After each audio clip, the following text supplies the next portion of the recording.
Som.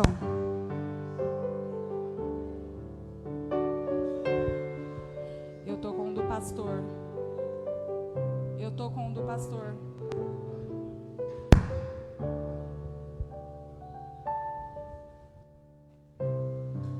Som.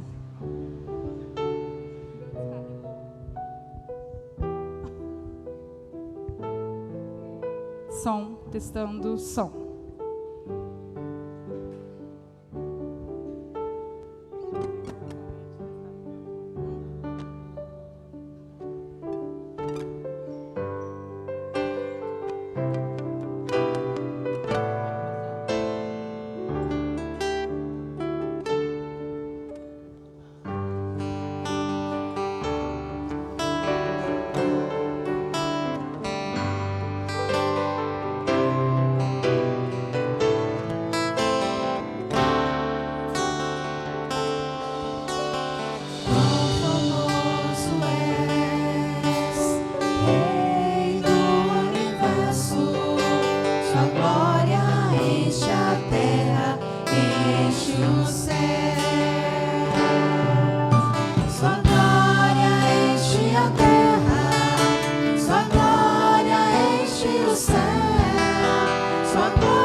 Maravilhoso é te contemplar.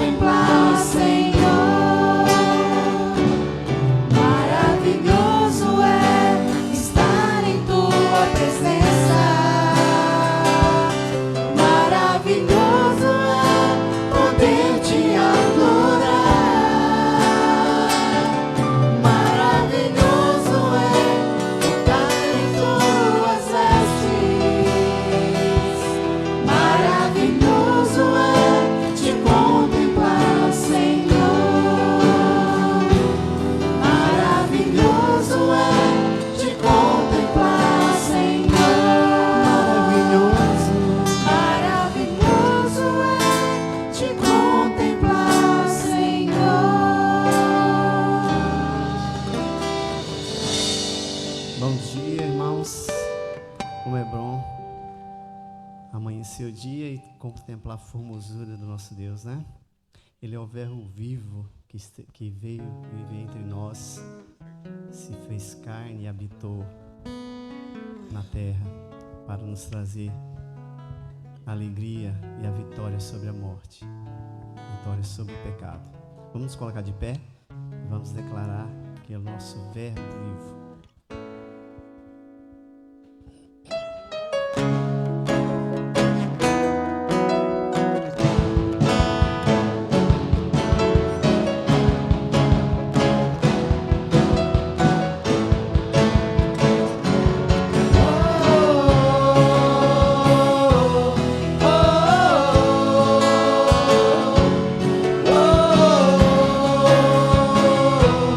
Oh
Deus vivo, a rocha inabalável.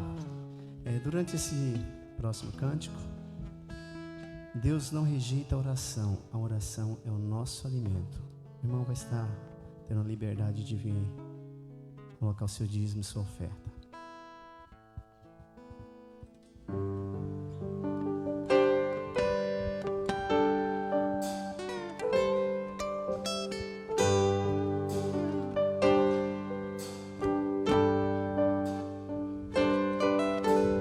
Deus não rejeita a oração.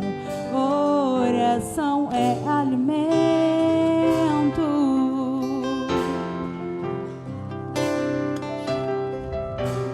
Nunca vi um justo sem resposta ou ficar no sofrimento.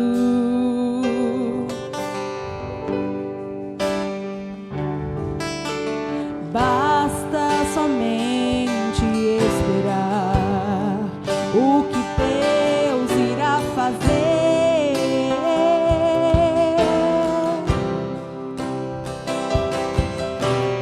Quando Ele estende suas mãos, é a hora de vencer.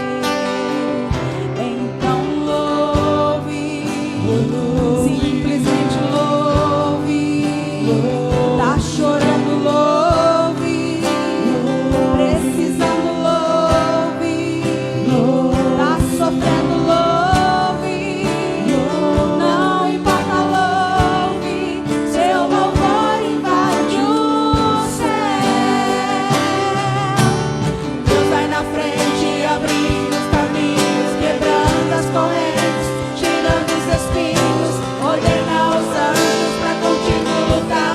Ele abre as portas pra ninguém mais fechar.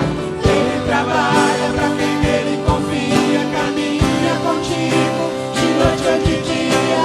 Erga suas mãos, sua bênção chegou. Comece a cantar com muito louvor, com muito louvor, com muito louvor, com muito louvor. A gente precisa entender o que Deus está falando.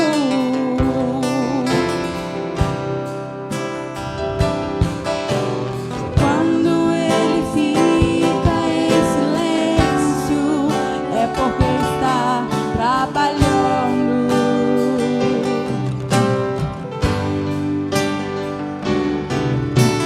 Basta somente esperar o que Deus irá fazer.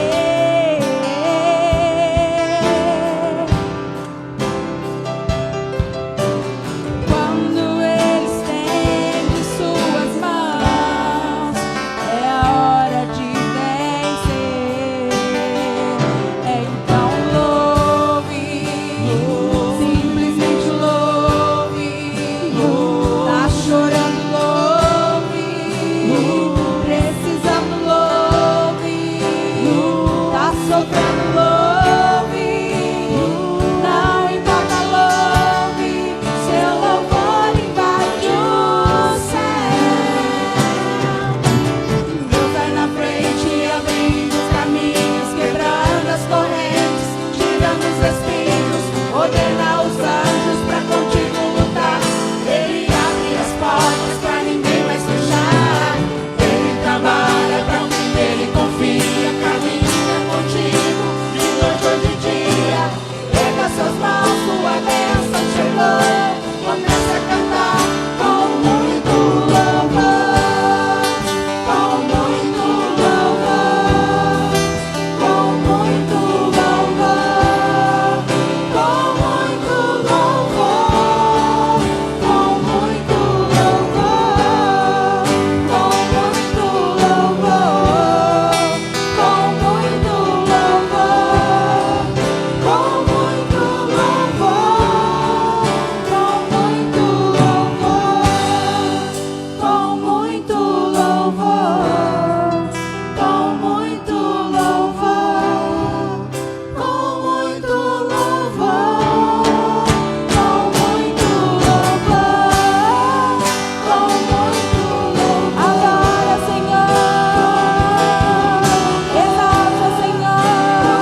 Esteja conosco, ó Pai, a palavra que vem de Ti, Senhor, através do pastor.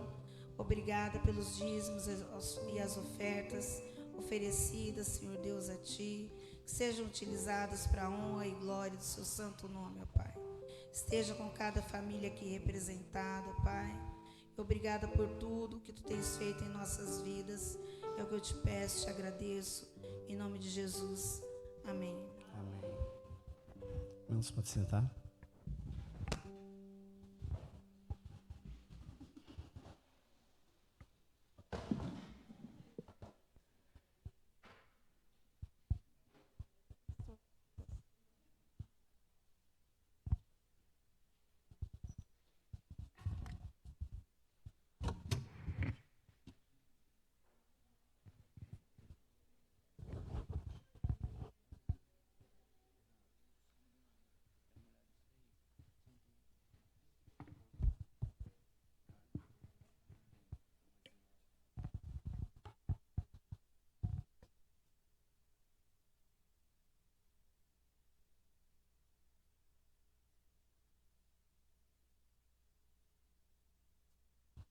Bom é estar na casa do Senhor, podendo louvar ao nosso Deus com muito louvor, com gratidão, com o reconhecimento de que Ele é Deus.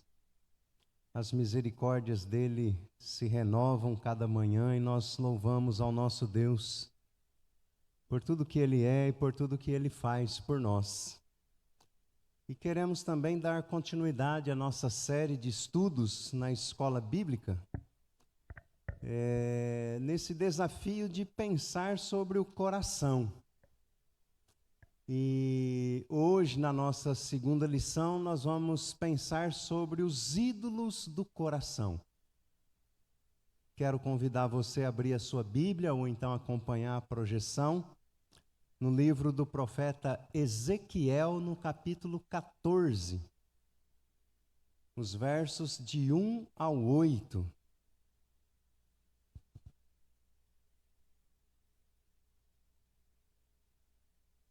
Em nosso tempo, podemos perceber essa corrida em busca da glória humana e quando ela é confrontada com a mensagem do Evangelho.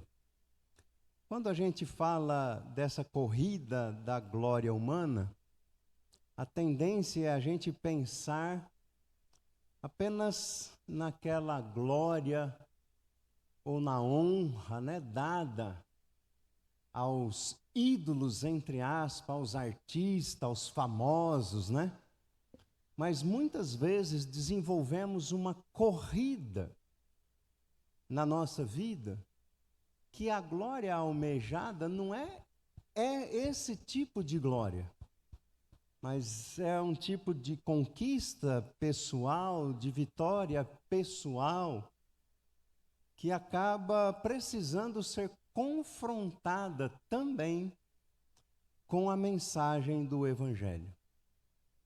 Ezequiel capítulo 14, os versos de 1 a 8 dizem assim: Então alguns dos anciãos de Israel vieram e se assentaram diante de mim. A palavra do Senhor veio a mim dizendo: Filho do homem, esses homens levantaram ídolos dentro de seu coração e puseram diante de si o tropeço que os leva a cair em iniquidade. Será que eu deveria permitir que eles me consultem?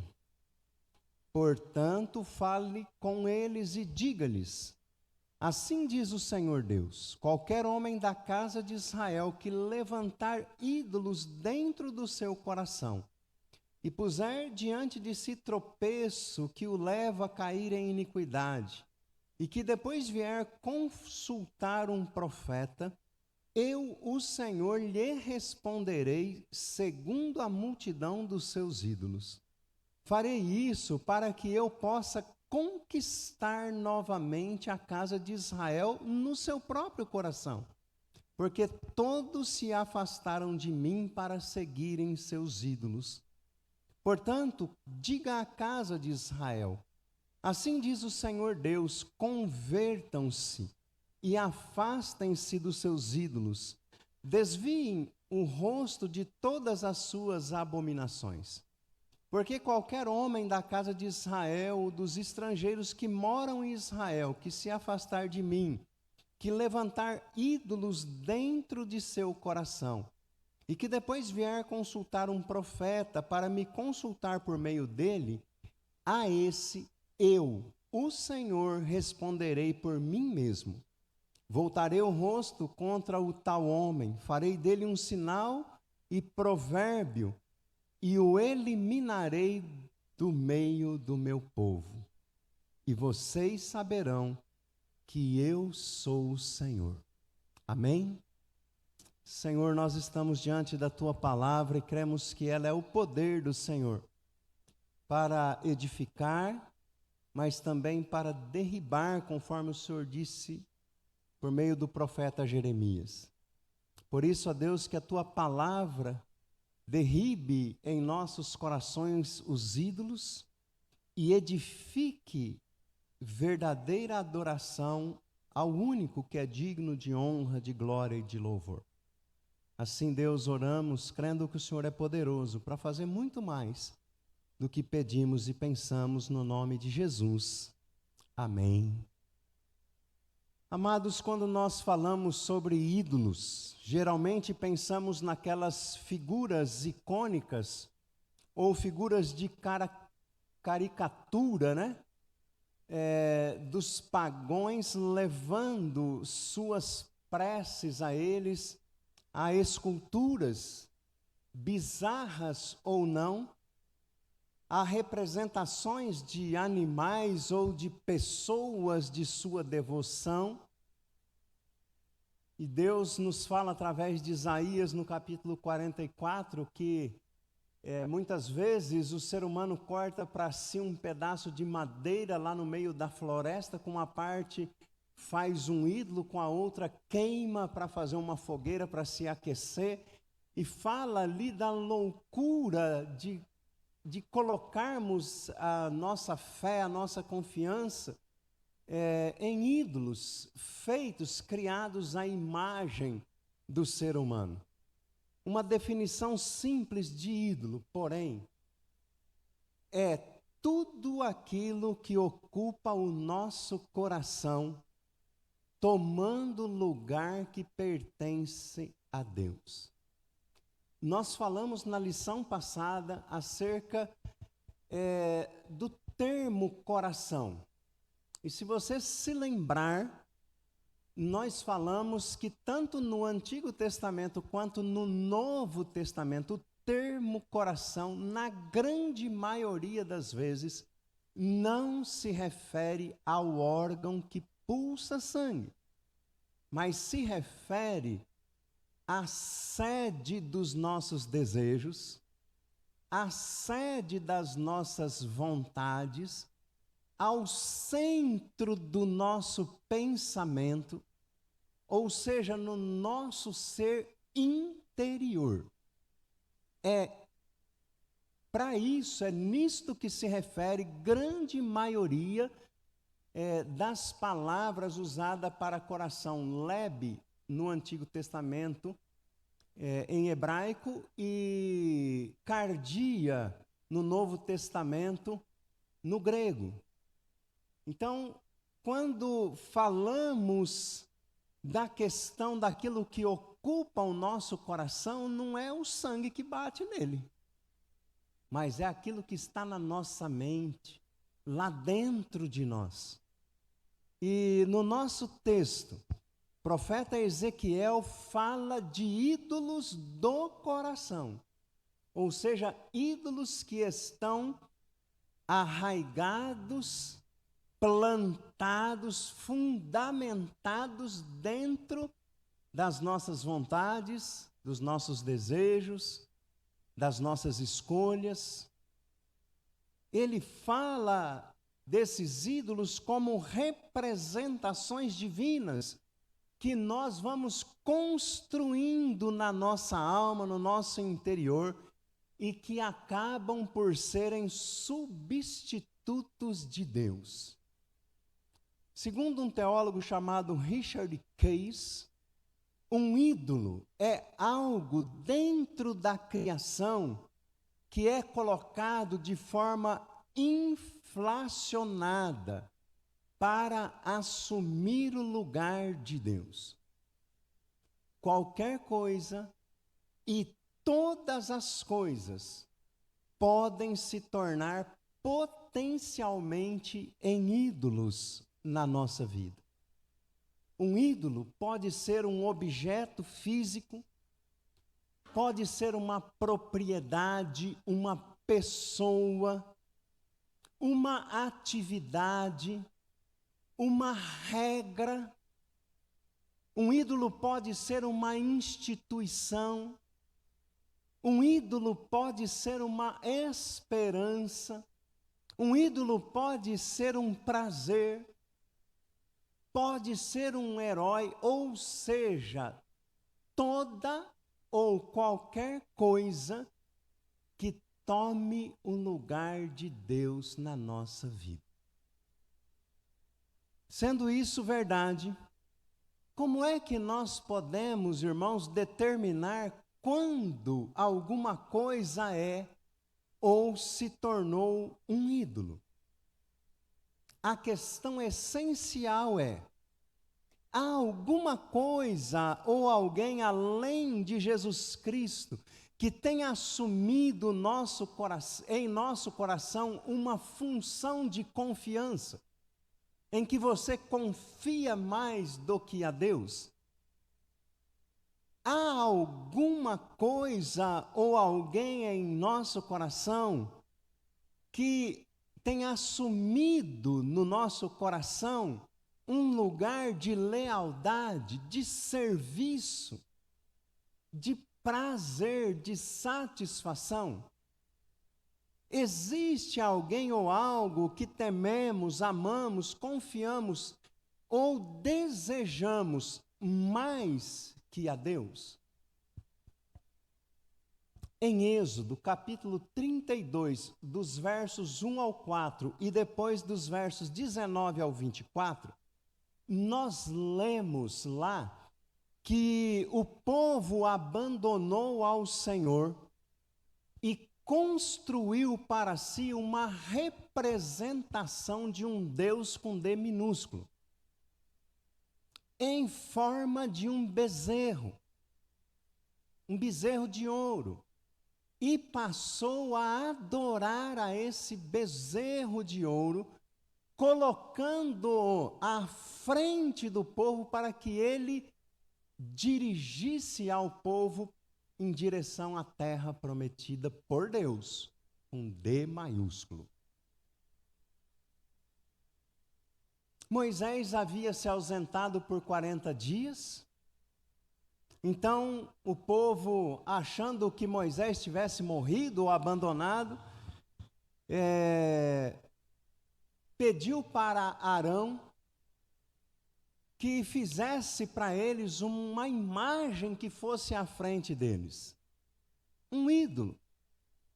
E Arão deu uma desculpa esfarrapada e jogou a culpa no povo. E perceba que faz sentido a palavra dita por Jesus no Evangelho, que a boca fala do que o coração está cheio, e as nossas ações vão sendo a representação do que está cheio do nosso coração também. E ele então joga a culpa no povo. Ele diz lá no verso 22 assim, ó: tu sabes que o povo é propenso para o mal. Ele deveria ter falado para o povo assim: nunca, jamais faremos tal afronta ao Deus de Israel. Mas ele põe a culpa no povo. E ele se justifica, olha só.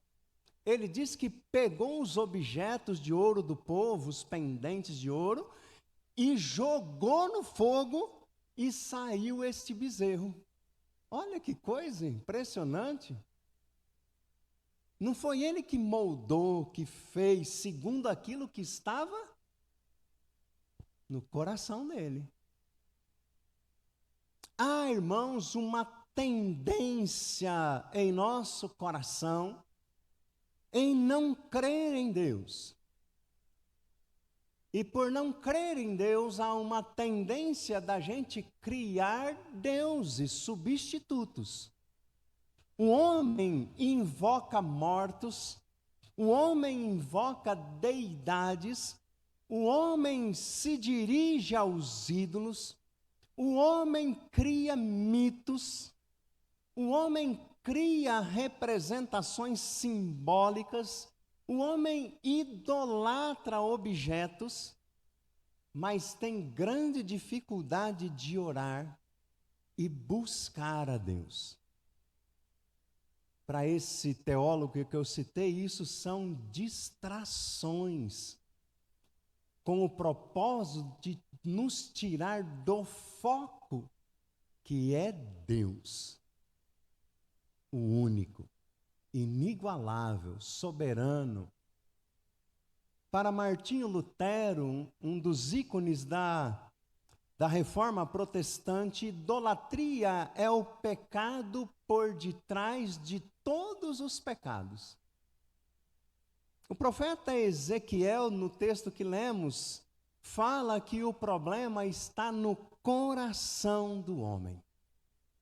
Ou seja, na sede dos seus desejos, das suas vontades, dos seus pensamentos. E isso, então, precisa nos levar a considerar, por exemplo, a ansiedade, que é um mal no nosso século. O que é a ansiedade?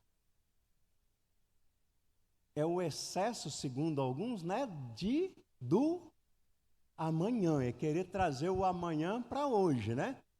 Em última instância, quando nós deixamos com que a ansiedade se torne uma obsessão e acaba controlando o nosso estilo de vida, nós estamos dizendo que Deus não está no controle. Em últimas palavras, é o que nós estamos dizendo. Quando ela se torna uma obsessão, é o que Jesus disse lá em Mateus capítulo 6, quando ele diz assim, não andeis ansiosos por aquilo que vocês vão comer, com que vocês vão se vestir, não é? Ele não diz isso? Ele diz assim, olha, as aves dos céus não se preocupam com essas coisas e Deus dá esse alimento a elas, não é? E ele termina essa explanação falando assim, estas coisas trazem preocupações para os gentios. Quem são os gentios? Que não creem nele. Essa é uma preocupação para aqueles que não creem no Senhor. Então veja, numa conclusão, se eu não creio no Senhor, sou um gentio, a ansiedade vai tomar conta da minha vida. Se eu creio no Senhor Jesus, a ansiedade não pode tomar conta da minha vida. Percebe? Então, considere ainda o fato de que diante de uma situação na qual nós temos o controle, ou a gente se impressiona com as circunstâncias, ou com o Deus que a gente sabe que controla todas as circunstâncias. Ou a gente se impressiona com as coisas, ou a gente se impressiona com o Deus que controla todas as coisas. É fato, irmãos, que a fé em Deus nos convida a ressignificar a experiência. A fé nos convida a olhar o fato pela perspectiva de Deus. Então, quando nós cantamos aqui, Tu és soberano, Deus não rejeita a oração, é porque a gente crê que Deus está no controle de todas as coisas e vai nos ajudar a superar os desafios da vida. E se Ele não fizer, como a gente também canta, com que a gente, se Ele não abrir o mar, né, Ele vai fazer com que a gente ande sobre as águas. Ou seja, Ele vai fazer com que a gente chegue do outro lado. O problema é que quem confia em ídolos fica apavorado diante das circunstâncias adversas nas quais ela não tem o controle. Uma das músicas mais bonitas que surgiu nos últimos tempos e ao mesmo tempo muito difícil de cantar é: se Deus fizer, Ele é Deus. Se não fizer, continua sendo Deus. Porque quem confia nos ídolos fica apavorado diante das circunstâncias adversas. Quem confia em Deus pode até saber que os fatos não são nada animadores, mas ainda assim se alegra no Senhor. Mas ainda assim tem a sua satisfação no Senhor. Você se lembra o que o profeta Abacuque escreveu lá no capítulo 3, versículos de 16, do 17 até o 19? A situação estava terrível. Os adversários viriam contra eles com poder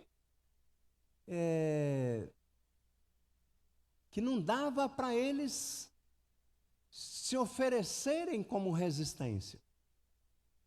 Mas ele escreve assim: ainda que a figueira não floresça, nem haja fruto na vide, ainda que a colheita da oliveira decepcione, e os campos não produzam mantimento, ainda que as ovelhas desapareçam do aprisco, e nos currais não haja mais gado, mesmo assim eu me alegro no Senhor e exulto no Deus da minha salvação. O Senhor Deus é a minha fortaleza.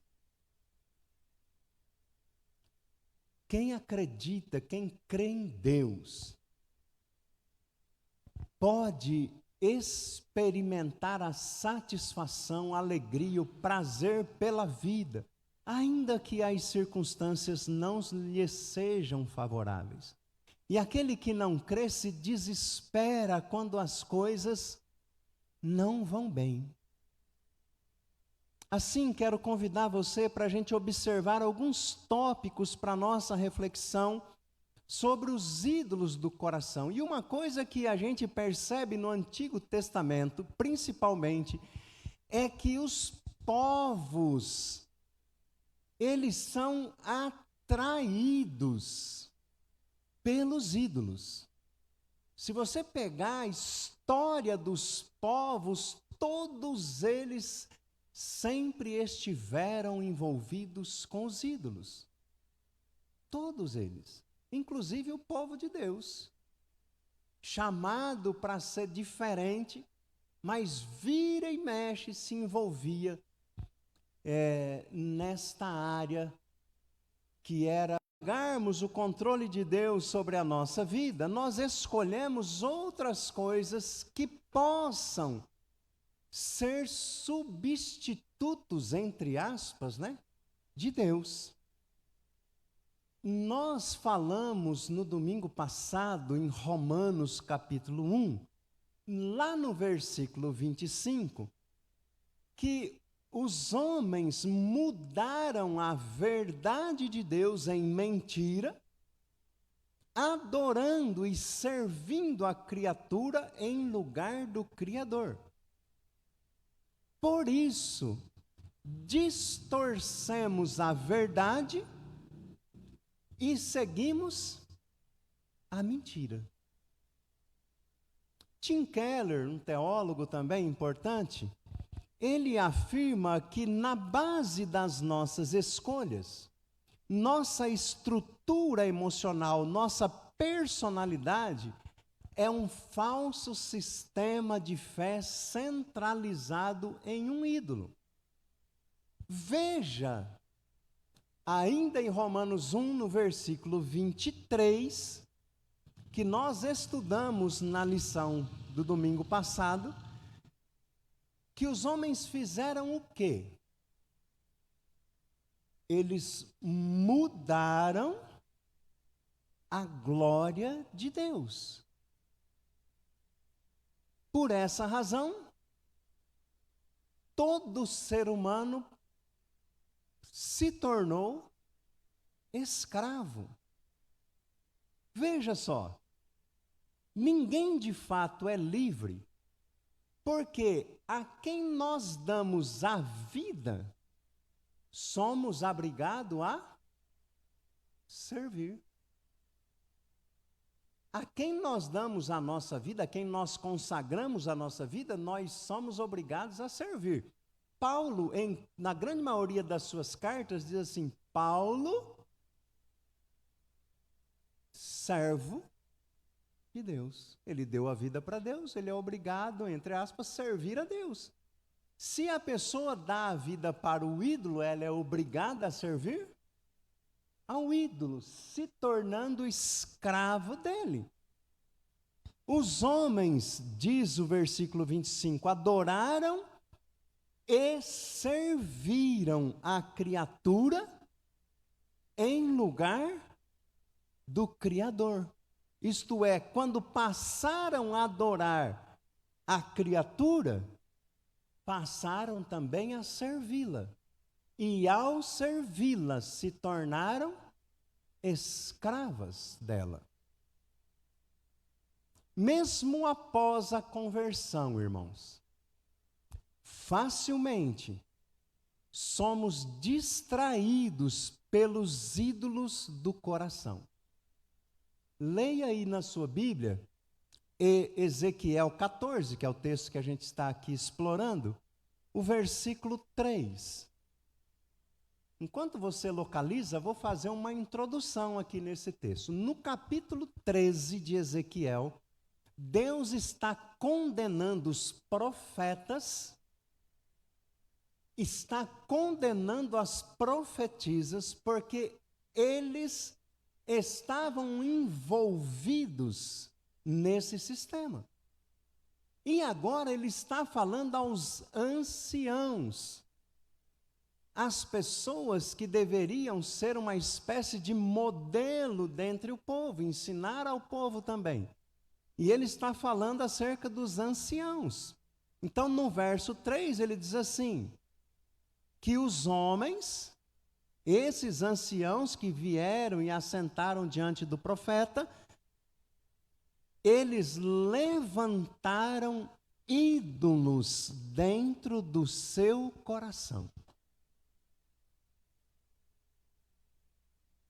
Ídolo tem a ver com o coração. E, de novo, não é o órgão que bate, que pulsa sangue. E Deus revela aqui, não que aquelas pessoas adoravam determinados ídolos feitos de barro, mas ídolos que estavam aonde? No coração, na mente, no pensamento, nas vontades, nos desejos, e estavam ali arraigados, enraizados nos seus corações. A dificuldade de ter a Deus como único Deus, como o Senhor, como o Salvador, produz lá dentro do coração ídolos. O segundo tópico que quero convidar você para refletir nesta manhã é que o ídolo controla o coração. Tem um episódio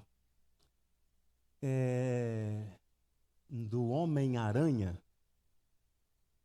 que um personagem lá, um fotógrafo, ele é tomado, né? E até o Peter Parker é tomado também por uma roupa preta. E aquela roupa preta vai assumindo a personalidade do Peter Parker. E quando ele percebe isso, ele se desfaz dela. E esse outro repórter acaba então pegando aquela roupa e vestindo. E aquela roupa então assume a personalidade dele, tornando-o numa pessoa má, perversa, destruidora. E assim é o ídolo no coração. Ele parece, num primeiro momento, inofensível.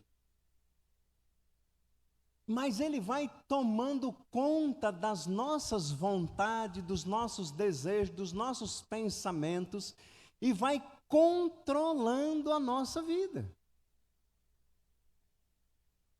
Os ídolos afetam o coração e tomam o espaço da alma. Veja no versículo 4.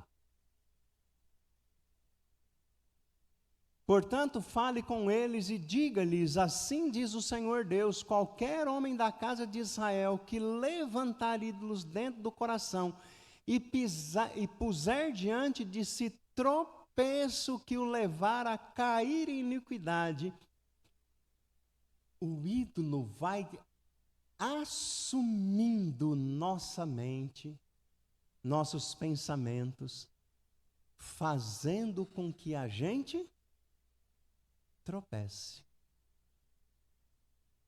Ezequiel, com isso, afirma que os ídolos são forjados dentro do nosso coração, como nós já observamos lá em Romanos 1, 18 a 25. Os homens, por conta da idolatria assumida, mudaram a verdade de Deus em mentira.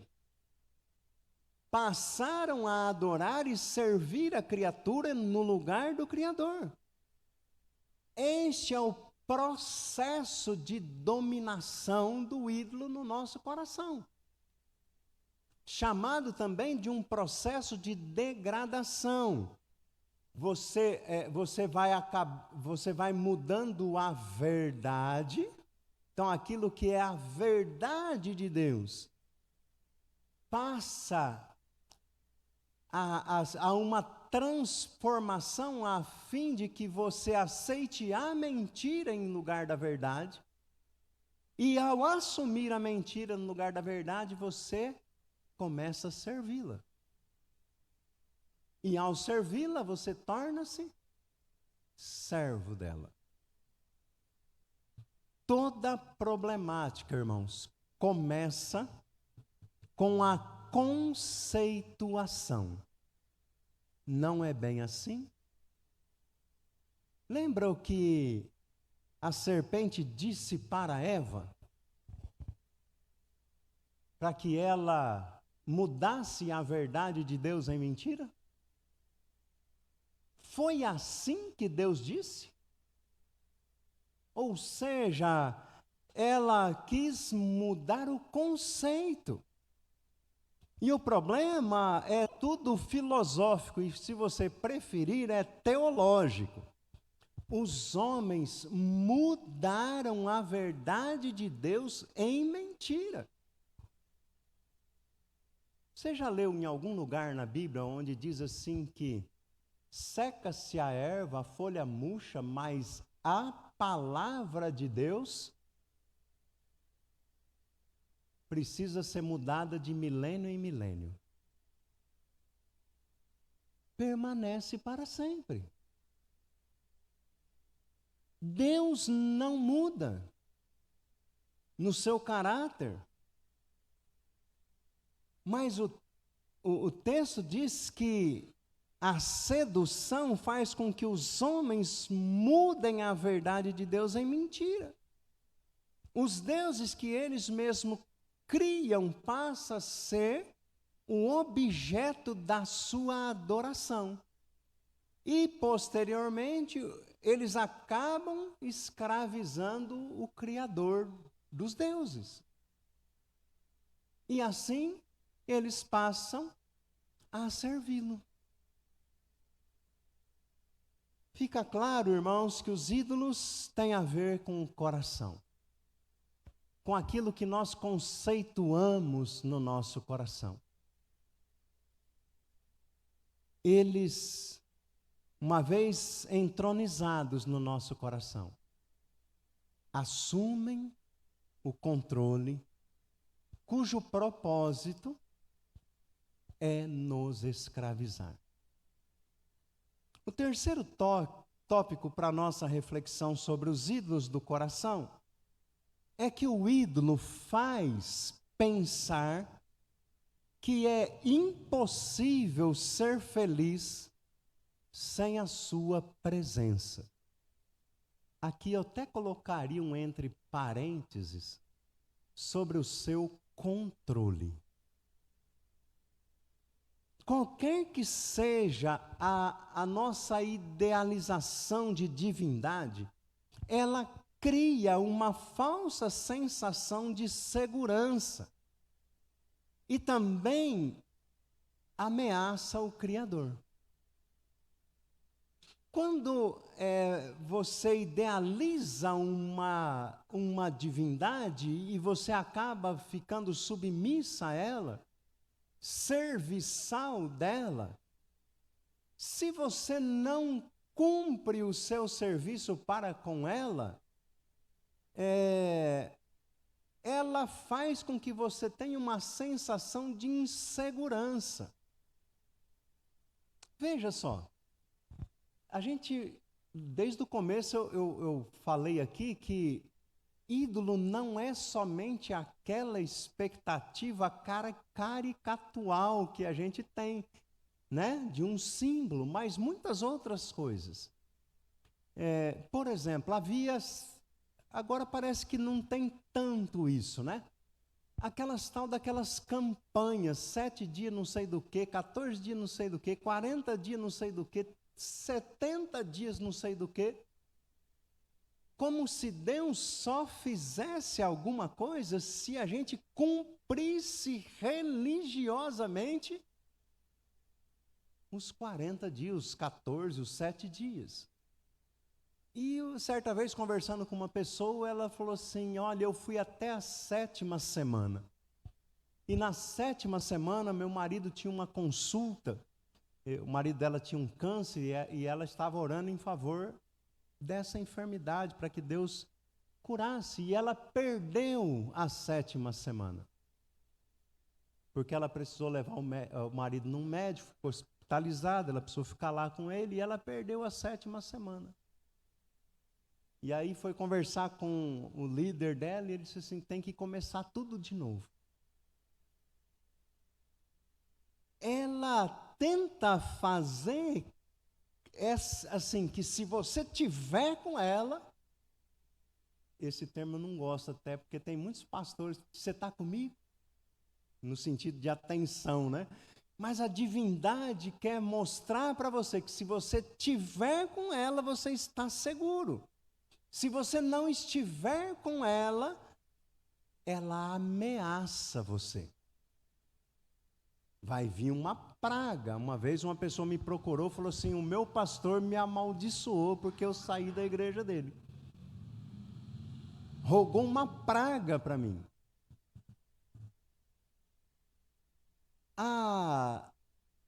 O ídolo faz pensar que é impossível ser feliz sem o seu controle.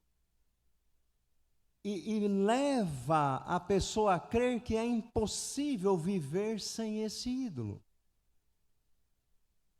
Eu vou citar aqui algumas expressões idolátricas que são bem conhecidas porque elas estão nas Escrituras Sagradas, mas não se prenda somente a elas, porque existem muitas outras.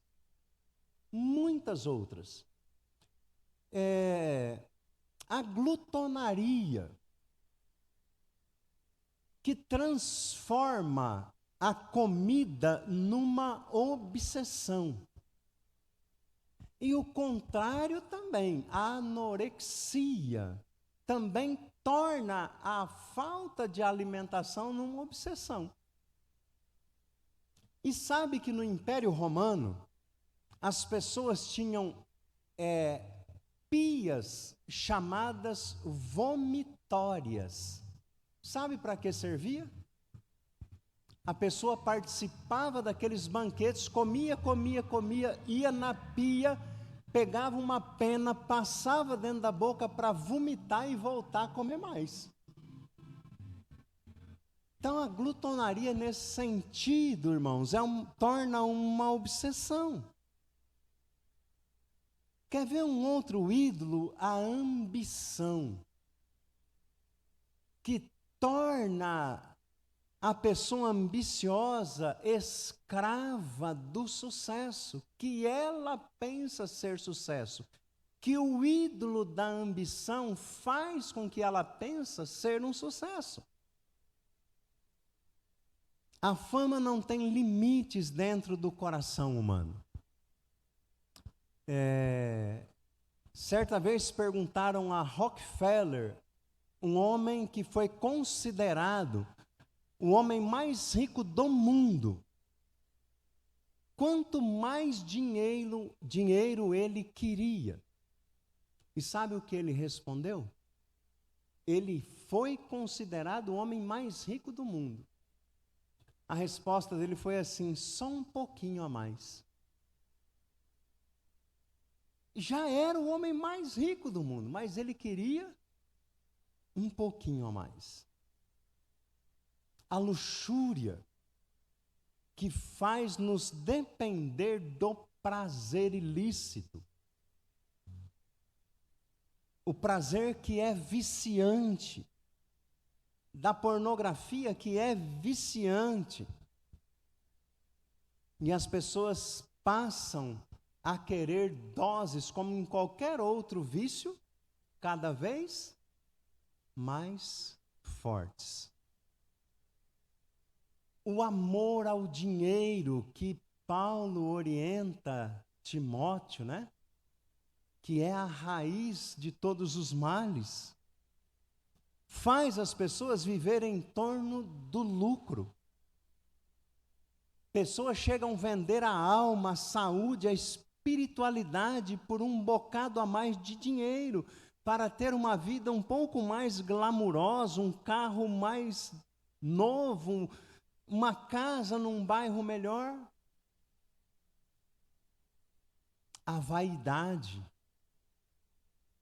que nos torna prisioneiro da nossa estética. Milhares se tornam escravizados pela beleza, a ponto de não encontrar prazer em se alimentar, por conta de um padrão de beleza determinado pelo ídolo da vaidade. Trabalho. Vivemos embriagados em nosso serviço, nos viciamos em produtividade. É fato que nós precisamos dele para sustento, mas ele não pode se tornar uma obsessão. Na placa do meu primeiro patrão tinha uma frase assim: ninguém é insubstituível. Os cemitérios estão cheios de pessoas que se julgavam insubstituíveis e o mundo continua. A gente não é insubstituível. Enfim, irmãos, os ídolos nos fazem acreditar que se não tivermos estas coisas, não podemos ser felizes. Eu já contei aqui a história de um irmão que ele trabalhava por uma concessionária que cuidava da rede de esgoto e ele era responsável para desentupir os esgotos. Então, sempre ele estava lá no meio daquela coisa, né? Ganhava um salário e sempre que eu encontrava ele, ele estava cantando. Eu alegre vou na sua luz, pois Jesus agora me conduz. E aí a gente ouve lá a Raquel Novaes cantando, né? Trazendo de volta aquele corinho, né? Satisfação é ter a Cristo, não há melhor. Prazer já visto, sou de Jesus, e agora eu vim, satisfação sem fim. Os ídolos querem dizer para nós que se a gente não tiver essas coisas, nós não podemos ser felizes. Um teólogo chamado Karl Menninger, ele escreve um livro chamado O Pecado da Nossa Época, e ele fala de um paciente moribundo, adoecido, que apesar de ser muito rico, era demasiadamente apegado aos seus bens. E ele então, atendendo a este homem, né?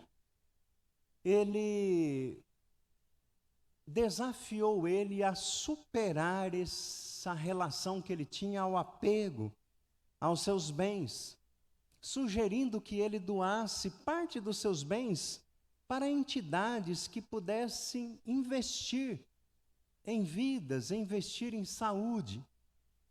E ele respondeu assim: olha, eu sei que é necessário fazer isso, mas eu não posso me imaginar tocando nos meus bens. Eu morreria se desse mesmo uma pequena parte. Ele já estava morrendo, não ia levar nada. Mas ele se sentia morrendo se ele tirasse um pouquinho da fortuna que tinha para dar para instituições, para entidades que cuidavam da vida. O quarto tópico para nossa reflexão, amados, é que o ídolo é e sempre será a possibilidade para o ser humano de substituir Deus. Não existe compatibilidade entre Deus e ídolo.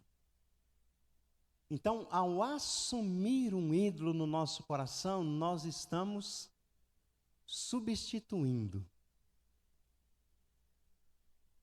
Deus por ele. E isso acontece porque o pecado nos predispõe a querer viver de forma independente de Deus. De novo, nos valemos de Romanos 1:25, onde o apóstolo Paulo afirma que os homens adoraram a criatura no lugar do Criador. O trabalho pode se tornar um ídolo se o perseguimos de uma forma que ignoramos as responsabilidades espirituais. A família, mesmo sendo uma instituição divina, pode se tornar um ídolo. Pode roubar o lugar de Deus. O bem-estar, já ouviu uma frase assim: não importa qual igreja que você vai, o importante é você ser feliz? Cuidado com essa questão da felicidade, do bem-estar, porque ela pode também se tornar um ídolo. E ela se torna um ídolo quando nós não nos desestabilizamos por causa do nosso conforto. E aqui uma abordagem é necessária. O que é que tem ocupado os nossos corações, nossa mente, os nossos desejos, as nossas vontades? O que é que faz a gente acordar num domingo de manhã? O futebol, o lazer, que são importantes, mas podem ocupar o lugar de Deus. Alguma coisa ou alguém está tomando o lugar de Deus na sua vida, nas nossas vidas? O que é que tem ocupado as nossas mentes? Paulo já dá a dica. Pensai nas coisas que são do alto. O quinto tópico para a nossa reflexão, irmãos, sobre os ídolos do coração, é que os ídolos do coração nos dão uma falsa sensação de controle. Temos a impressão de que temos poder, mas na verdade são eles que nos controlam. Um certo estudante de psicologia estava estudando a teoria comportamental e trabalhando num laboratório com um ratinho. E dias depois, o ratinho comentou com outro ratinho que estava do seu lado. E disse assim: eu acho que esse rapaz está condicionado. Porque todas as vezes que eu aperto essa barra, ele me dá comida e água. O ratinho achava que era o rapaz que estava condicionado. Mas quem é que estava? Ele. E assim somos nós. Temos a falsa sensação de que a gente está no controle. E quando percebemos, estamos sendo tal qual uma marionete. Eu me lembro, trabalhei ali perto daquela estátua do Cristo imprudente numa empresa, e tinha uma senhora que ela ia limpar a estátua ali, lugar ali onde fica a estátua, tal, as escadarias. E uma vez eu passei por lá junto com um amigo e ela estava brigando com a estátua, porque tinha um grupo de andarilhos que passavam a noite ali, muitas vezes se alimentavam ali e largavam o resto da comida, marmitex, resto de roupa, tudo ali nas escadarias. E ela brigava com a estátua, dizendo assim: você não faz nada, eu estou cansada de vir aqui ter que limpar isso, e as pessoas vêm aqui suja, e o senhor não faz nada. O senhor deixa eles sujarem aqui e não faz nada. E ele não ia fazer nada mesmo. Porque tem olhos e não veem, ouvidos e não ouvem, mãos, mas não apalpam. Os ídolos criam falsas leis, criam falsas definições, conceitos de sucesso e de fracasso. Os ídolos dizem para nós que ser bem-sucedido na vida é ter uma casa com 30 banheiros. E aí quem é que vai limpar aquilo tudo?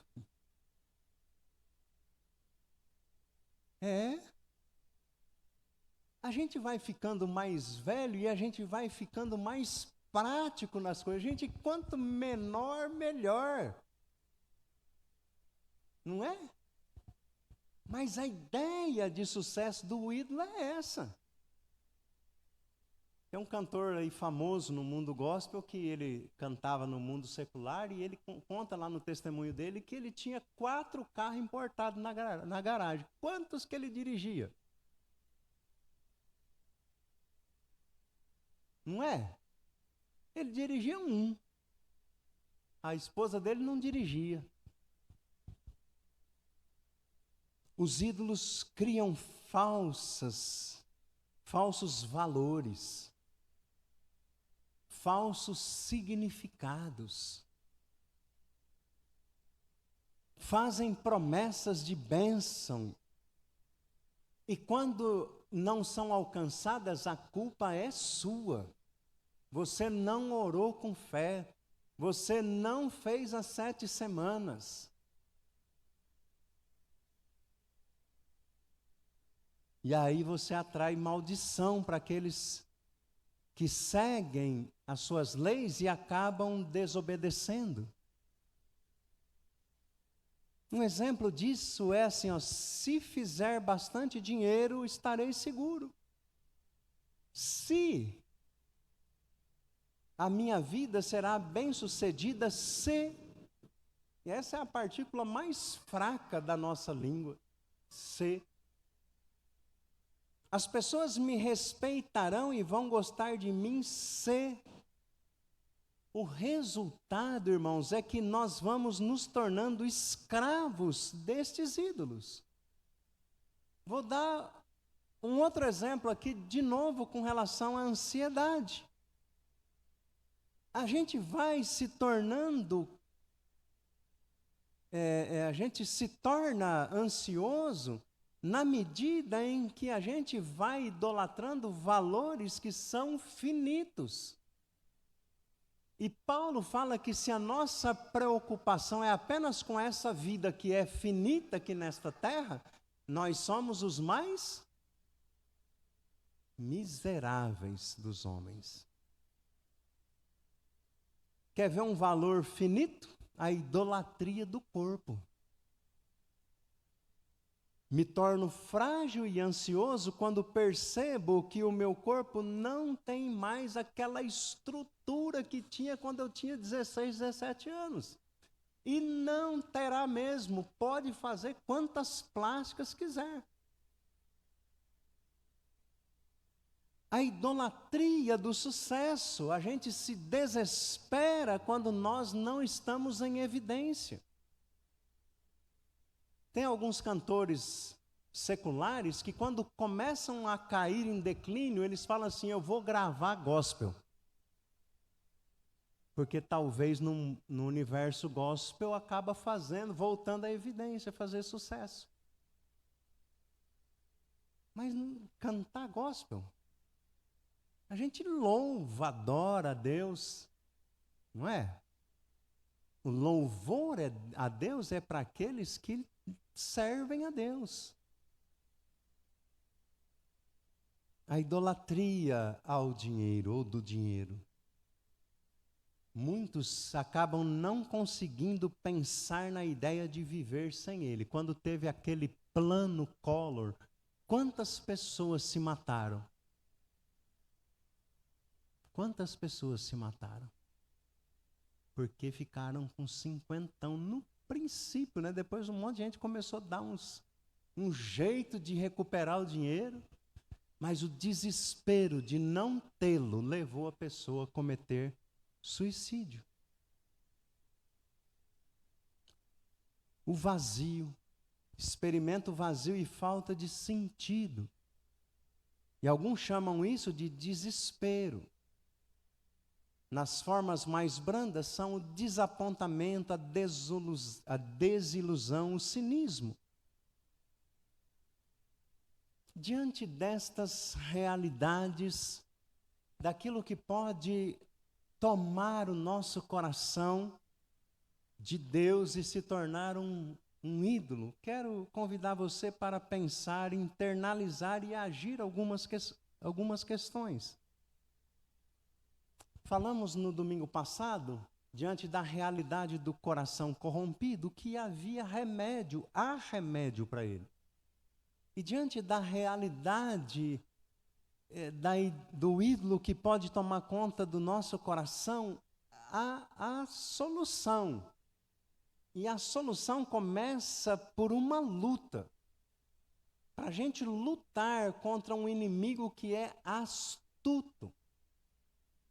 A gente precisa construir uma liturgia dos nossos afetos para Deus. A gente precisa declarar liturgicamente todos os dias que nós não temos outro bem além do Senhor. Que nada nesse mundo é capaz de me seduzir para deixar aquele que me amou e se entregou por mim, para ter algo a qual eu vou me escravizar. longe de Deus. É preciso construir uma liturgia dos nossos afetos, da nossa devoção. Eu tenho um amigo que toda oração que ele vai fazer, a primeira coisa que ele diz é assim: eu te amo, Jesus. Não tem outro amor. Eu não tenho outro amor maior. O Senhor é o amor maior que eu tenho. Porque Ele é o único merecedor da nossa adoração. Como é que a gente faz isso? Ao reconhecer a realidade dos ídolos, em primeiro lugar, nós precisamos desmascará-los. Porque a ideia dele é se colocar no lugar de Deus. E Deus só existe um. Então se lembre que este é o primeiro caminho. Lá em Êxodo 32, nós lemos que quando Moisés chegou no arraial, que ele viu aquela loucura que estava acontecendo, o que é que ele fez?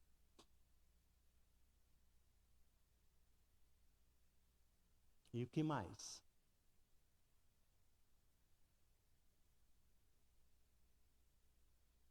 Quebrou o bezerro.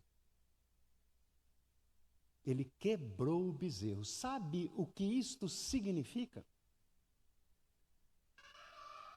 Ele não é Deus.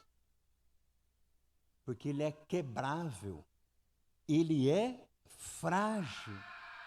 A ideia de quebrar aquele ídolo era mostrar a fragilidade daquele bezerro, embora ele tivesse sido feito de ouro.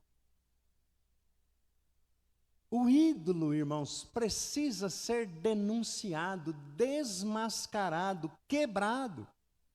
Eles criam um campo de ilusão acerca deles.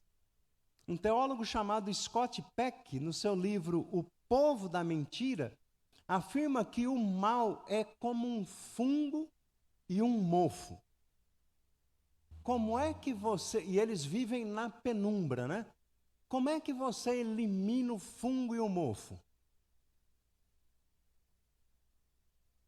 Expondo-os à luz. É preciso trazê-los para fora e expô-los à luz. Foi por isso que Jesus afirmou em João 8,12, que Ele é a luz. Confronte o ídolo, se há algum no seu coração, com Jesus. Exponha-os à luz de Jesus, porque Ele é a luz do mundo. Quem o segue não andará nas trevas. Por isso precisamos convidar a Jesus para iluminar os segredos, os desvarios ou as loucuras do coração.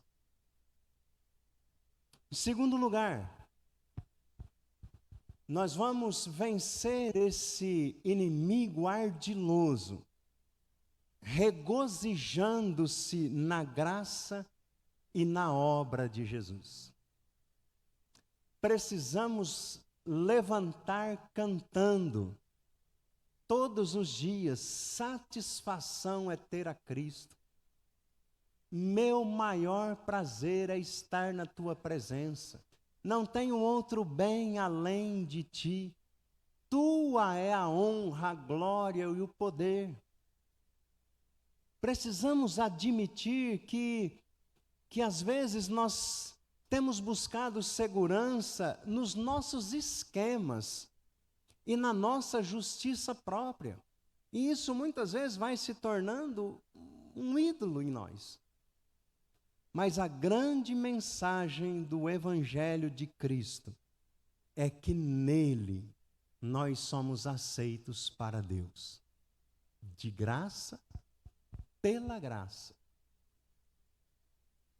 Todos os nossos problemas surgem quando nos esquecemos de quão amados somos por meio de Jesus.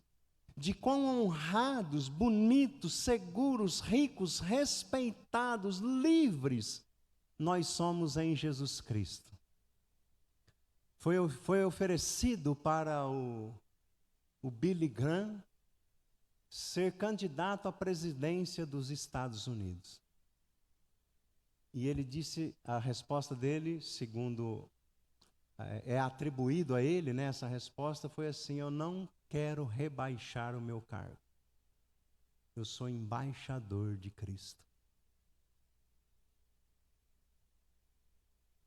Recusou ser candidato com a convicção de que seria eleito a maior nação do mundo, porque se considerava, né, e tinha sido chamado para ser embaixador de Cristo Jesus. Em Cristo somos honrados, bonitos, seguros, ricos, respeitados e livres. Todas as outras formas de encontrar sentido e prestígio na vida são vãs e são feitas por quem não pode cumprir as suas promessas. Precisamos confiar somente em Jesus. E a terceira forma, sugerida pelo apóstolo João na sua primeira carta, no capítulo 5, versículo 21. Filhinhos, guardai-vos dos ídolos. O nosso coração precisa estar atento às sofisticadas formas em que o ídolo se revela em nossas vidas. Walsh e Middleton, no livro Visão Transformadora, nos desafia a uma obediência que requer 4 condições. Ele diz assim: precisamos abandonar nossos ídolos. Não adianta jogá-los somente debaixo do tapete. Não adianta a gente ficar pensando que ele não tem problema. Tem.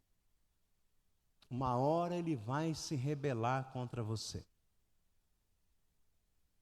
É preciso abandoná-los.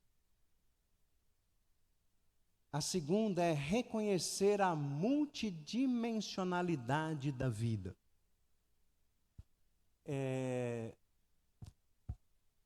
Entendemos que nós temos na nossa existência 3 áreas. Nós temos o corpo físico, a matéria. Nós temos a alma, que é a sede dos nossos desejos, das nossas vontades. E nós temos o espírito. Paulo, falando sobre a carne e o espírito, diz que há uma luta entre elas. E a gente nunca pode menosprezar isso. Porque a tendência é a gente tender para a nossa natureza, que é pecaminosa.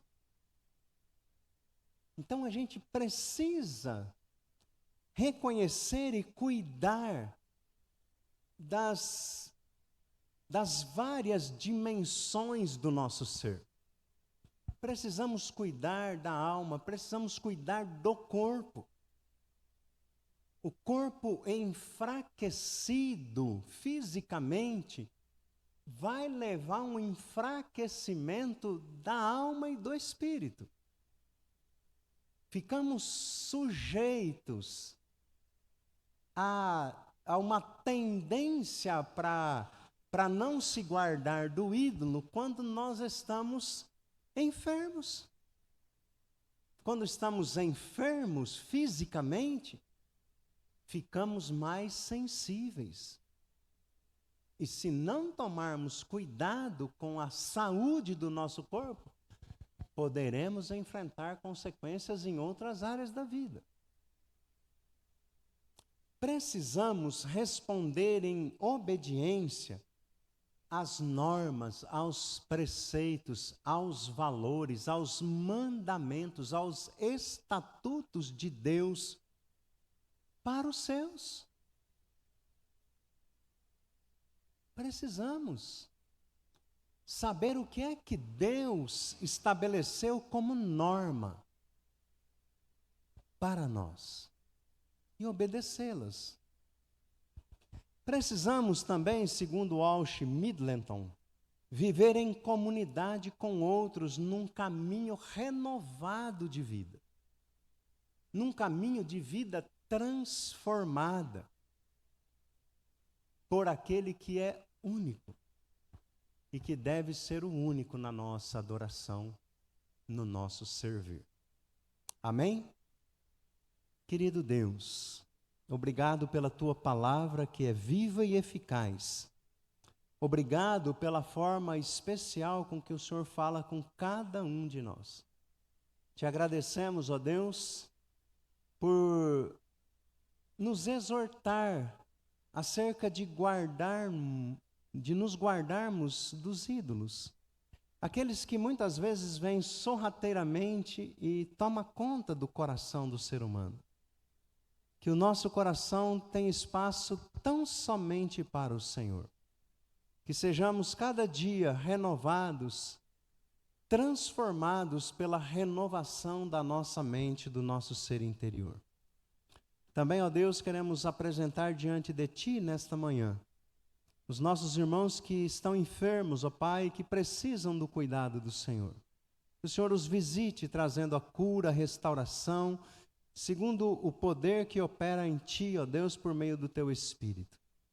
Ó Deus, também queremos apresentar diante do Senhor a gratidão pelo irmão José, que está melhor, ó Pai, e pode estar aqui conosco nesta manhã. Que o Senhor, ó Deus, continue a restabelecer a sua saúde. Suplicamos o continuar do cuidado sobre a vida da irmã Glória, restabelecendo por completo a sua saúde dessa cirurgia que ela fez na vista. Que o Senhor, ó Deus, opere poderosamente na vida dela, ó Deus, trazendo a recuperação completa, Pai. Pedimos por todos aqueles que precisam, Pai, do cuidado do Senhor, da sua intervenção, ó Pai, da sua ação, ó Deus, sobrenatural. Abençoe o seu povo, ó Deus, nos dê um restante de domingo debaixo do seu cuidado. E se apraz ao Senhor nos trazer aqui à noite para louvar e engrandecer ao Senhor, que é único, digno de toda a honra, de toda a glória, de toda a adoração. Que o Senhor nos abençoe e nos guarde. Que o Senhor faça resplandecer o seu rosto sobre nós e tenha misericórdia de nós. Que o Senhor levante o seu rosto sobre nós e nos dê a paz. Em nome de Jesus. Amém. Amém. Força, foco e fé. Fique firme.